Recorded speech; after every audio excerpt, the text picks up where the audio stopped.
Hello and welcome to ज़रा हट के। आज कॉल इन डे है और आज का तो ज़ाहिर है सबसे बड़ा मौजू है कश्मीर और जो गुज़िश्ता चंद हफ्तों से दुनिया भर की हेडलाइंस हैं। आज पाकिस्तानियों ने कश्मीर आवर भी मनाया है। आपने देखा वज़ीर आज़म सेक्रेटेरिएट में एक बड़ी तकरीब भी हुई, लेकिन आप लोगों की राय ज़ाहिर आज सुनी जाती है। तो सबसे पहले मोहम्मद सलीम साहब हैं रावलपिंडी से। अस्सलाम वालेकुम सलीम भाई। अस्सलाम वालेकुम सर। वालेकुम अस्सलाम, कैसे हैं भाई? क्या हाल है? अल्लाह का शुक्र है सर, अल्लाह का शुक्र। जी सर, वो मैंने एक सवाल किया था 9 अगस्त को सर। जी सर। तो उस प्रोग्राम को ना वसतुल्लाह साहब कंडक्ट कर रहे थे।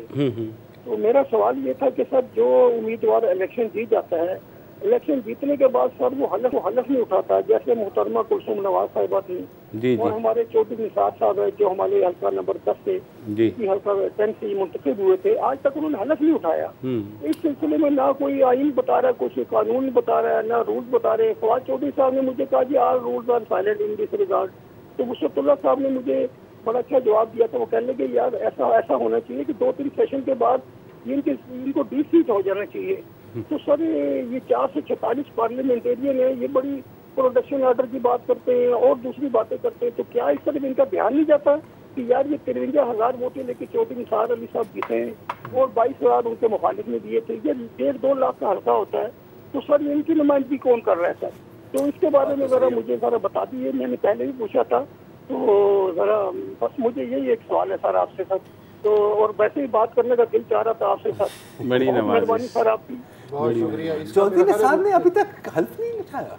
नहीं, क्यों? क्या कि नहीं, क्या मतलब क्या कह रहे हैं यार? इतनी खबरें होती हैं, बंदा मतलब चौधरी नहीं, उन्होंने अपनी अभी तक हल्फ नहीं उठाया। प्रोविंशियल का भी और नेशनल का भी मसला जो है बस वो मूड नहीं है। हाँ, मूड नहीं है, मूड नहीं है। वो ज़ाहिर है उनको जब तक कोई कहेगा नहीं कि चौधरी साहब प्लीज रेड कारपेट है, रेड कारपेट है, आप अच्छा इसमें अब मेरा ख्याल में मैं चेक करूंगा, लेकिन अगर मुखालिफ उम्मीदवार इसमें इलेक्शन ट्रिब्यूनल में या कहीं ये दायर कर दे कि जनाब ये तो हल्फ नहीं उठा रहे, तो हल्के का कोई वो हो रहा है। भाई मोहम्मद सलीम साहब, मोहम्मद सलीम का पॉइंट सही है यार कि वो पूरे हल्के में कि कोई नुमाइंदगी नहीं कर रहा, क्योंकि सर जो जिन लोगों को आपने इलेक्ट किया है वो पता नहीं रूठे हुए सनम की तरह घर पे बैठे हुए हैं कि सर जब तक दूसरी तरफ ये क्या है, ये मजाक है। ऑर्डर्स के लिए ये दलील दी जाती है कि जनाब पेश किया जाए जो लोग जेल में हैं ताकि वो अपने हल्के की नुमाइंदगी कर सकें।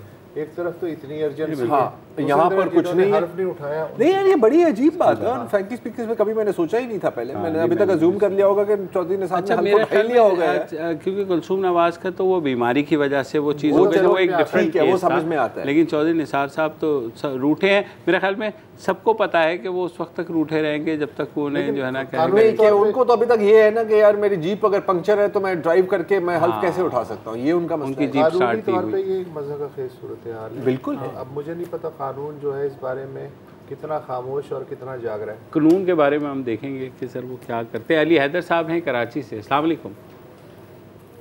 जी अली भाई।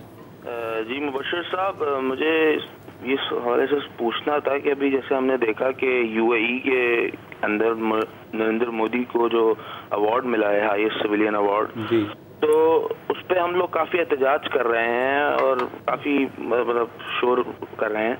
लेकिन दूसरी तरफ जब हम, क्योंकि वो कश्मीर का कातिल है, तो दूसरी तरफ जब हम उसको देखते हैं, जब प्रिंस मोहम्मद बिन सलमान साहब आए तो हमने फरवरी के अंदर तो हमने उनको भी सिविलियन अवार्ड दिया, जबकि वो वहाँ का कसाई है, तो वो गुजरात का कसाई है, तो वो यमन का कसाई है, तो हमने उसको यमन के कसाई को एक अवार्ड दिया, हाईएस्ट सिविलियन अवार्ड। तो ये मुनाफकत जो है, ये बिला वजह का रोना धोना, मेरे हिसाब से बहुत ही एक फजूल, एक अजीब सी बात है। इसको तस्लीम करना चाहिए। हाँ, उन्होंने दिया, हमने भी दिया था मोहम्मद बिन सलमान को, जो बहुत बड़ा जो अली भाई, हम इसमें एक तो खैर आपने यूएई से बात शुरू की और बाद आप प्रिंस मोहम्मद पे आ गए, तो वो जाहिर है मोहम्मद जो है वो सऊदी अरब के नहीं वो एक अलग एनालॉजी बनाने अब वो मतलब तकड़ी एनालॉजी है, कमजोर एनालॉजी है, वो एक अलग बात है। लेकिन बुनियादी जो बात है इनकी, उससे मैं एग्री करता हूँ कि सर दुनिया ऐसे ही चलती है। आपके मफादात होते हैं, कोई मतलब अल्लाह वास्ते मुल्क कोई काम नहीं करता, वो अपने मफाद को देख के काम करता है। और जो मफादात हैं यूएई और इंडिया के रिलेशंस में, उस पर हमने काफ़ी तफसीली बात भी की है। नहीं, अगर मईशत तकड़ी होती है, आप अभी अगर रशिया को $10 बिलियन का कॉन्ट्रैक्ट दे दें तो आपको रशिया भी हाईएस्ट सिविलियन अवार्ड दे देगा, जो शायद काफ़ी नाज़रीन को इस बात का इल्म हो या नहीं हो, मुझे नहीं पता। एक जो आजकल का जो नैरेटिव है ना कि जैसे फर्ज करें आप इस्लामी दुनिया को ले लें, आप क्रिश्चियन वर्ल्ड को ले लें, कि एक हमेशा एक कॉन्फ्रंटेशन और एक जंग रही है और पूरे क्रिश्चियन वर्ल्ड एक साइड पर है, पूरी इस्लामी दुनिया एक साइड पर है।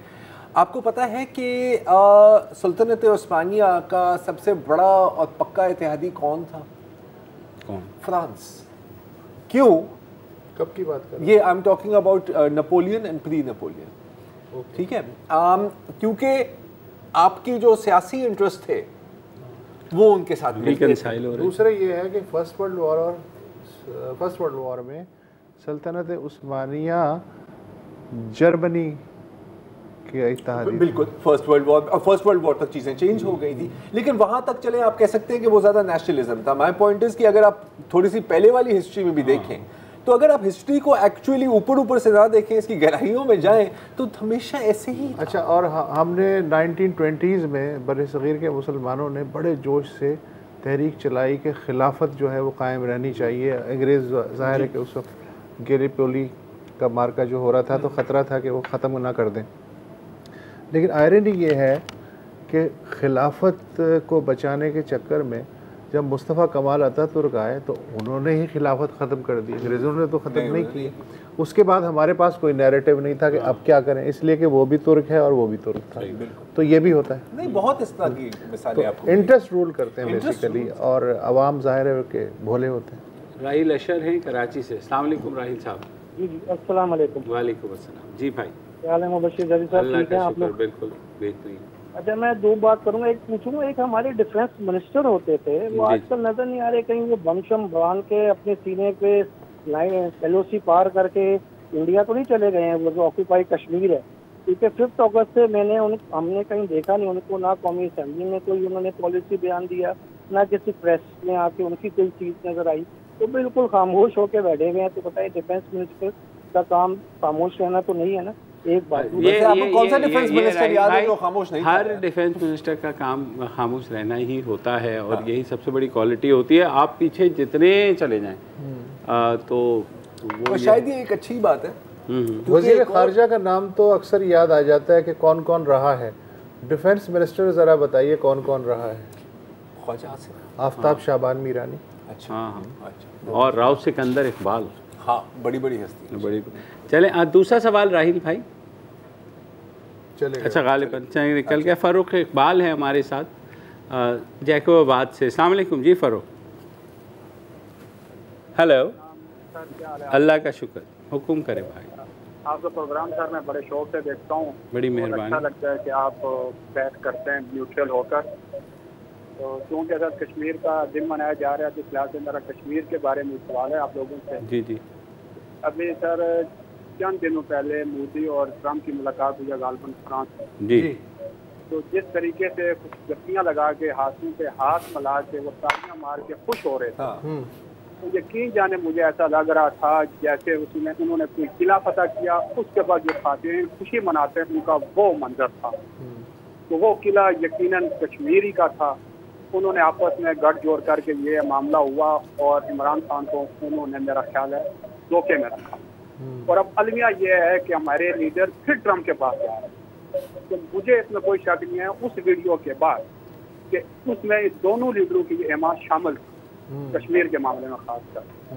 दूसरा सर ये है कि इमरान खान ने पार्लियामेंट में कहा था कि मुझे आप बताएं कि मैं क्या करूं कश्मीर के मामले पे।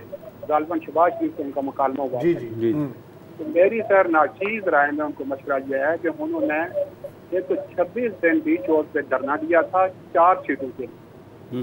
उन 126 दिनों में पाकिस्तान का कोई काम नहीं हुआ। कहना के सदर आए थे वो भी नहीं मतलब यहाँ नहीं आ सके, पूरा कारोबार हुकूमत रुक गया था।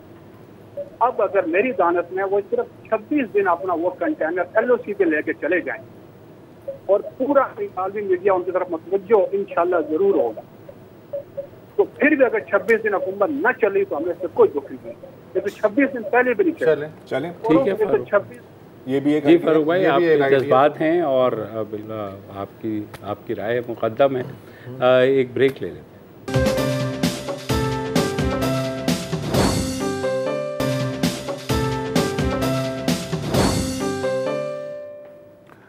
Welcome back.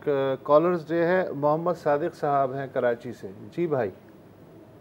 अस्सलाम वालेकुम आप तीनों को सर। वालेकुम सलाम सर। मैं वसीफुल्लाह खान साहब का बहुत बड़ा फैन हूँ। Thank you sir. वो वसीफुल्लाह खान साहब से वो मेरी वो है गुजारिश, कल मैं यूट्यूब पे बैठा हुआ था सर, तो मुझे बख्शू याद आया। अच्छा सर, वो बख्शू थोड़ा सा अधूरा रह गया था सर आपका, तो लिहाजा मेरी आपसे गुजारिश है कि बख्शू को 2019 के आज तक के उसके मामले में ना उस बख्शू को थोड़ा सा आगे चलाएं। ये काम आप कर लें थोड़ा सा सर। ये आप सर एक सवाल सर मेरा थोड़ा सा ये है कि सर ये हम कश्मीर का रोना कब तक रोते रहेंगे? कश्मीर देखिए, कश्मीर का रोना तो नहीं है ना, तो जाहिर है कश्मीरियों पर जुल्म होता रहेगा। तो भाई पाकिस्तान की तो जाहिर है Pakistan is party to the dispute, internationally recognise है, यूएन की करारदादें। हम नहीं बोलेंगे ऐसी वक्त में जब पूरी मुस्लिम उम्मा जो है वो दूसरी तरफ देख रही है, बैनुल अक़वामी बरादरी दूसरी तरफ देख रही है, तो मेरे ख्याल में हमें इस आवाज़ को उठाना चाहिए। और दूसरी बात है कि आई मीन अगेन थोड़ी सी अगर रियलिस्टिक बंदा बात करे तो ये सिर्फ ये ह्यूमैनिटेरियन या जज्बाती बात नहीं है, आपके बड़े गहरे स्ट्रेटेजिक इंटरेस्ट हैं, और जहाँ आपके इंटरेस्ट होंगे वहाँ पर आप रोएंगे, क्योंकि और तो किसी ने नहीं रोना, तो हम ही रो लेते हैं, इसमें कोई बड़ी बात नहीं है। जी। एहतशाम यूसुफ ज़ई साहब हैं पेशावर से। अस्सलाम वालेकुम जी। हेलो। अस्सलाम वालेकुम जी। मुबशिर साहब कैसे हैं आप? खैरियत से? बिल्कुल सर, बताइए एहतशाम भाई। मुबशिर साहब, ये जो सिचुएशन थी, ये कश्मीर में जो सिचुएशन है दहशतगर्दी की, यकीनन ये हमारे जो खैबर पख्तूनख्वा जो कबायली इलाके थे उससे बढ़कर, बहुत बढ़कर दहशतगर्दी वहाँ पे हो रही है।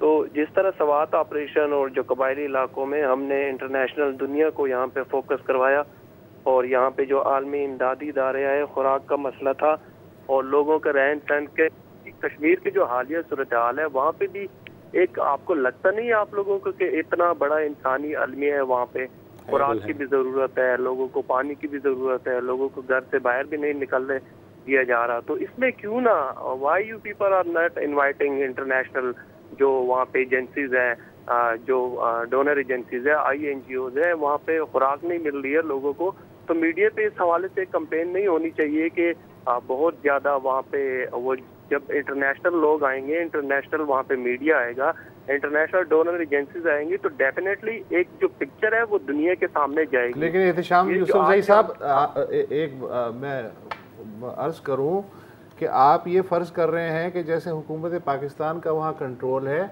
वहाँ बेसिकली नरेंद्र मोदी की हुकूमत का कंट्रोल है, वो इजाज़त देगी तो इंटरनेशनल डोनर एजेंसीज जाएंगी ना। वहाँ तो फ़िलहाल अक़वाम मुत्तहिदा की जो इंसानी हुकूक़ की कौंसिल है उसके ही वफ़द को नहीं घुसने की इजाज़त, तो आप तो बहुत आगे की बात कर रहे हैं।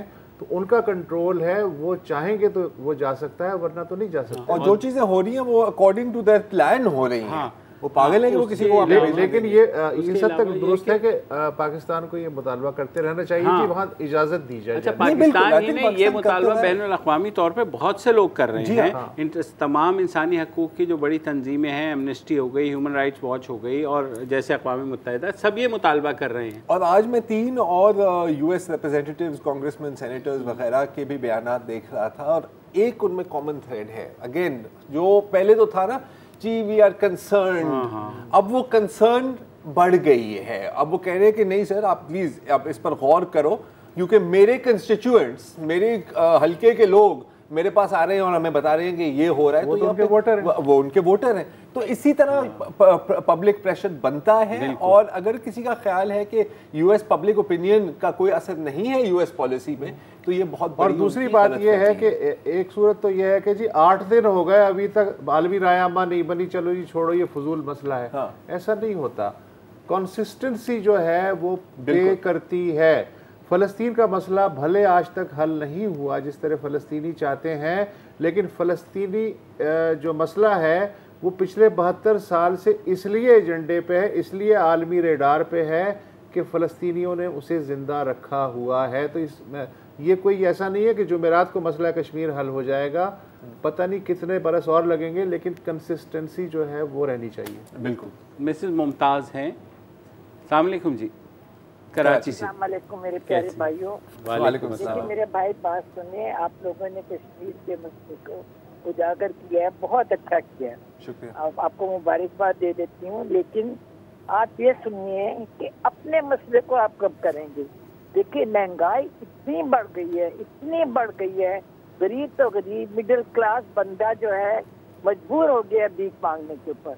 आपको मैं बता नहीं सकती कि मैं एक शोबे से ताल्लुक रखती हूँ, मेरे पास लोग आते हैं, रोते हैं, खुदा के लिए ये सुरख बत्ती जो कि पहले चोर डाकू, फिर कश्मीर, फिर अमेरिका का दौरा, खुदा के लिए इस तरह भी आप सुरख बत्ती को लगा दें। बाजवा साहब से हाथ जोड़ के अपील करती हूँ, वजीर आजम साहब से करती हूँ, खुदा के लिए सरहदों और अपने मुल्क की हिफाजत करें। सबसे पहले मेरा मुल्क है कश्मीर, ठीक है, आप उजागर करें। मैं कश्मीरी औरत हूँ, मैं बिल्कुल रिक्वेस्ट करती हूँ खुदा के लिए कि आप जरूर महंगाई के ऊपर करें, वरना लोग खुदकुशियों पर मजबूर हो जाएंगे। बिल्कुल, ये एक बहुत बड़ा कंसर्न है, माशी से सूरत है, उस पर कंसर्न है, और जो आ रही हैं चीज़ें सामने वो वाकई परेशान कौन है। एक ब्रेक ले लेते हैं और ब्रेक के बाद आपकी कॉल्स का सिलसिला जारी रखें।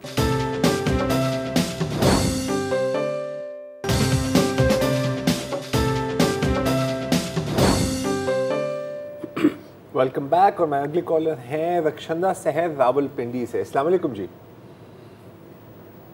हेलो अस्सलाम वालेकुम जी। वालेकुम अस्सलाम जी बहन। रक्षंदा अर्ज कर रही हूँ पिंडी से। अल्लाह पाक आपको जज़ाए खैर दे, नेकी का काम कर रहे हैं और इंशाल्लाह ताला कश्मीर जरूर बनेगा पाकिस्तान इंशाल्लाह। मैंने सिर्फ आपके 2-4 मिनट लेने हैं। जी जी। मुझे ये बताएं कि मैं अब अपने घर में मेरी बच्ची भूखी हो, नंगी हो, भूख से मर रही हो, मैं पड़ोसियों के बच्चों को कैसे जाके लुक आफ्टर करूंगी। एक ये बात है।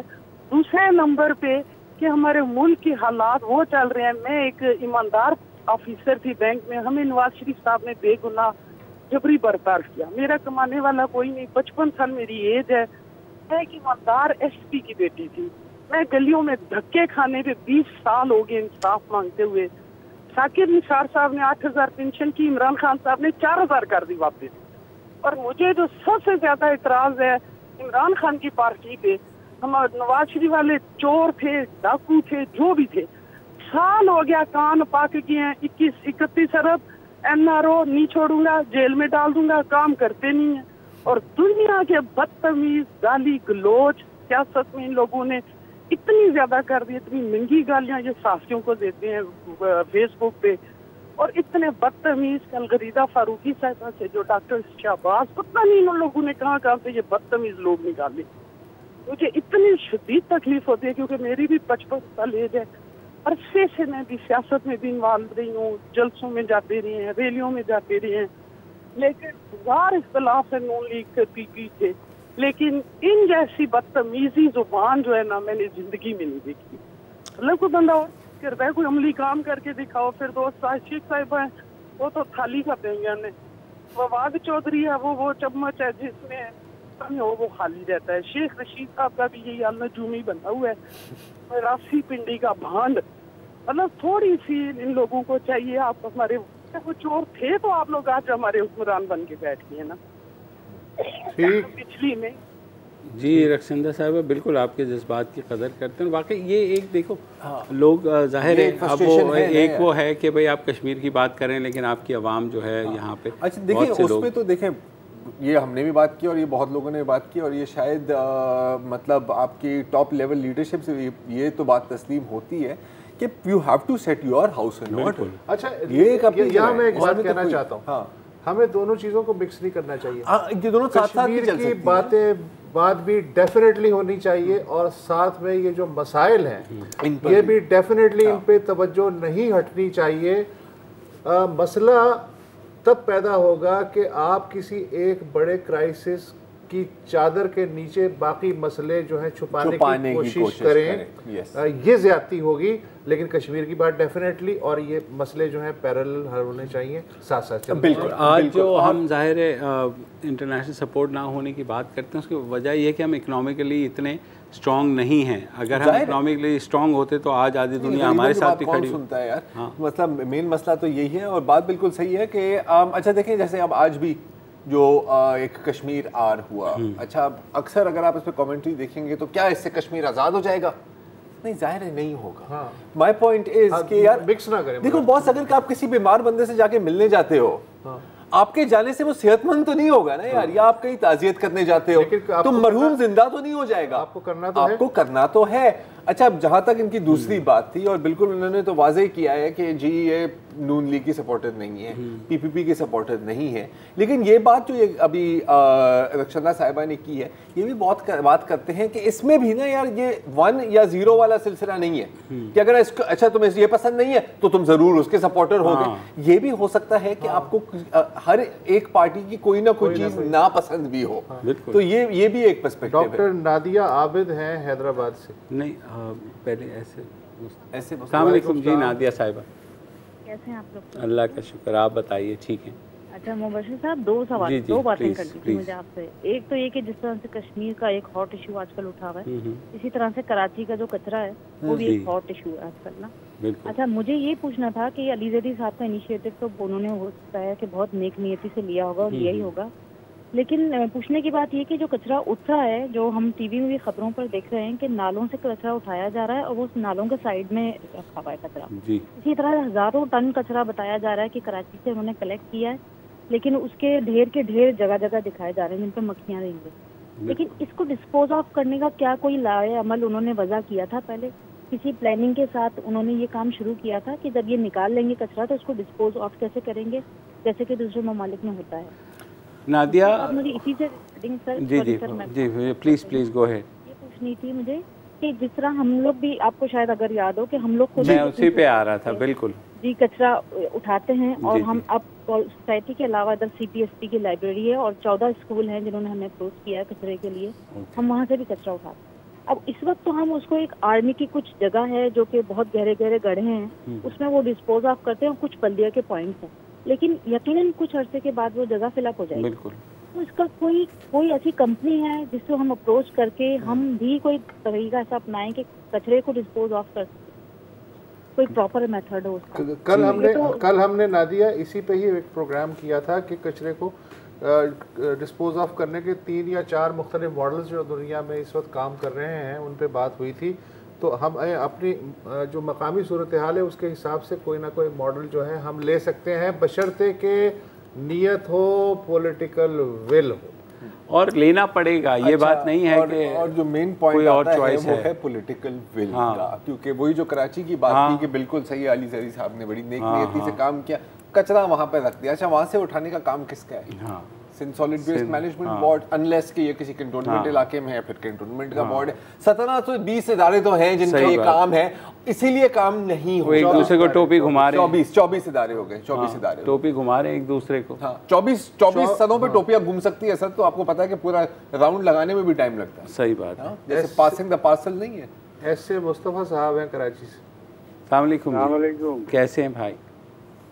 बस आपकी दुआएं चाहिए जी सर। जसारत कर ली है कॉल करने। नहीं सर, बड़ी मेहरबानी, हुक्म।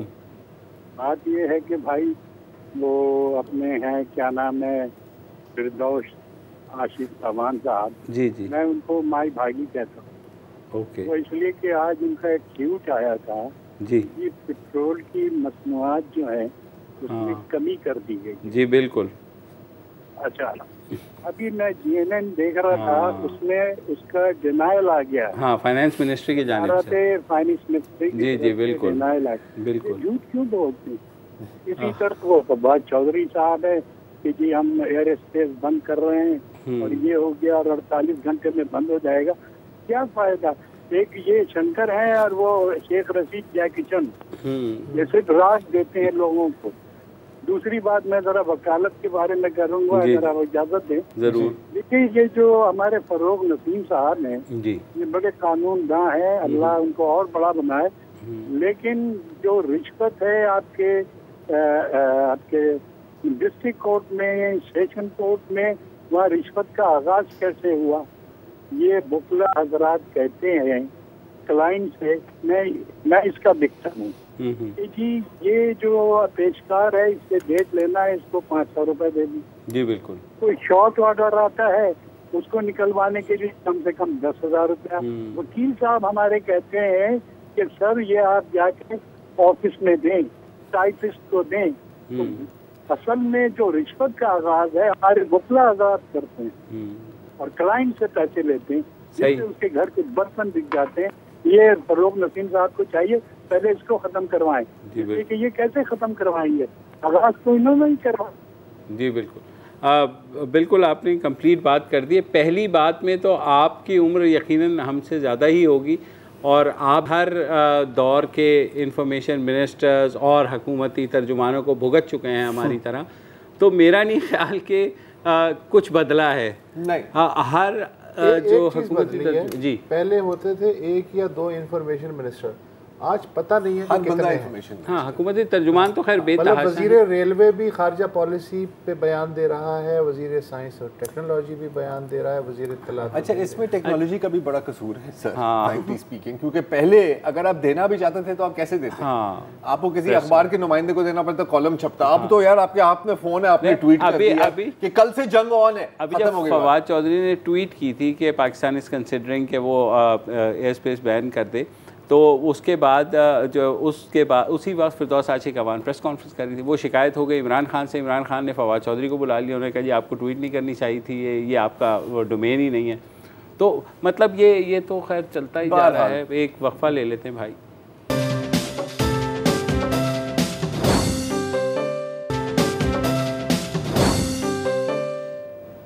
Welcome back. और सईद चिश्ती साहब हैं इस्लामाबाद से। अस्सलाम वालेकुम जी। हेलो जी सईद साहब। हेलो सईद साहब। सईद साहब, आप गालिबन अपना टीवी खुला रखा हुआ है, तो आपसे बाद में बात कर लेंगे। रबी उस्मानी है मुल्तान से। जी रबी साहब। अस्सलाम वालेकुम सर। क्या? वालेकुम अस्सलाम, अल्लाह का शुक्र। बताइए सर। बस मुझे कुछ देर हुई है, मैं आपका प्रोग्राम देख रहा हूँ, माशाल्लाह बहुत अच्छे जो है वो टॉपिक्स पे आप बात करें। सर ये बात हम मौजूदा सूरत हाल के ऊपर तो काफ़ी लोग मतलब तज्जिया भी करते हैं और जायजा भी ले रहे हैं और राय भी दे रहे हैं। तो सर मेरा सवाल ये है कि आखिर जब से पाकिस्तान बना 1947 से बाद से अब तक इस मसले के ऊपर कब काम होना चाहिए था और कब काम नहीं हुआ, उससे ज़रा मेहरबानी फरमा के थोड़ी सी रोशनी डालिएगा।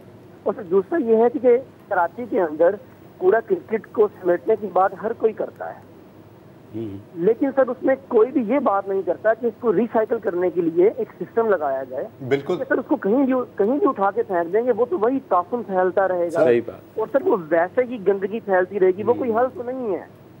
और सर क्यों इस तरह की क्यों बात नहीं होती कि रिसाइकल प्लांट्स लगाए जाएं? जितने तरक्की याफ्ता मुल्क हैं उनमें ये लगा हुआ है। जी रबी भाई, अभी कल ही हमने शो किया इस पे और तफसील से बताया जिन ममालिक की आप बात कर रहे हैं जिन्होंने वेस्ट को रिसाइकिल करने के लिए ये सारा कुछ किया है, आगे भी हम करते रहेंगे। अच्छा देखिए, इसमें जो इन्होंने बात की रिसाइकलिंग प्लांट्स की, और बिल्कुल बहुत अच्छी बात है।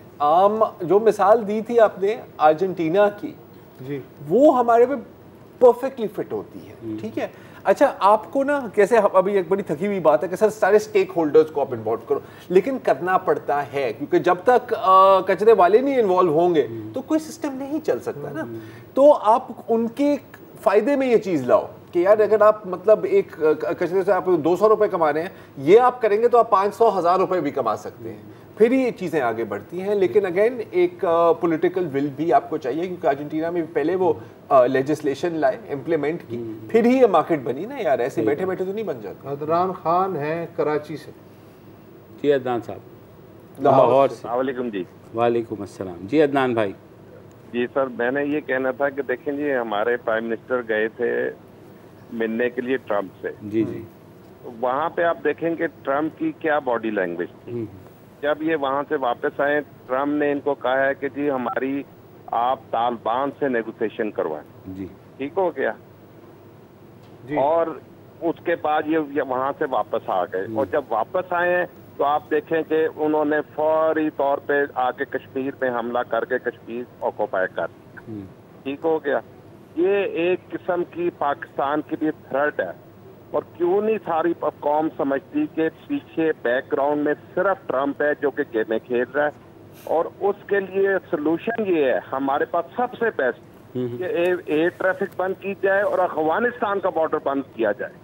जिस दिन अफगानिस्तान का बॉर्डर बंद हो गया, ये कश्मीर का जो इशू है आपका रिजॉल्व हो जाएगा। चलें अदनान साहब, हम कर चुके हैं काफ़ी दफ़ा अफगानिस्तान का बॉर्डर बंद, और उससे हुआ, लेकिन मेरे ख्याल में ये मसला अगर इतना ही आसान होता किसी एक स्टेप के होने से, तो शायद अब तक हल हो चुका होता है, जिसकी तरफ हमारे पिछले कॉलर ने भी। इसके पीछे शायद नहीं है, I don't think Trump cares, frankly speaking. बहरहाल चलिए, एनीवेज आज के लिए इतना ही, कल दोबारा हाजिर होंगे। इजाज़त दीजिए, खुदा हाफ़िज़। अस्सलाम वालेकुम। अगर आपको हमारे शो पसंद आया है तो प्लीज़ हमारे YouTube चैनल को सब्सक्राइब करें, और अगर मुनासिब समझे तो इस वीडियो को लाइक भी कर लें, तो कोई हर्ज नहीं है, और शेयर भी कर लें और कमेंट भी कर दें जी, वरना वो सब ऐसे ही लिखते रहेंगे। और ये जो दोनों कह रहे हैं ये कर लें जी प्लीज़, नहीं तो हमें भी घर जाना है, मैं आपके कंप्यूटर में नहीं रहना 24 घंटे। सही बात।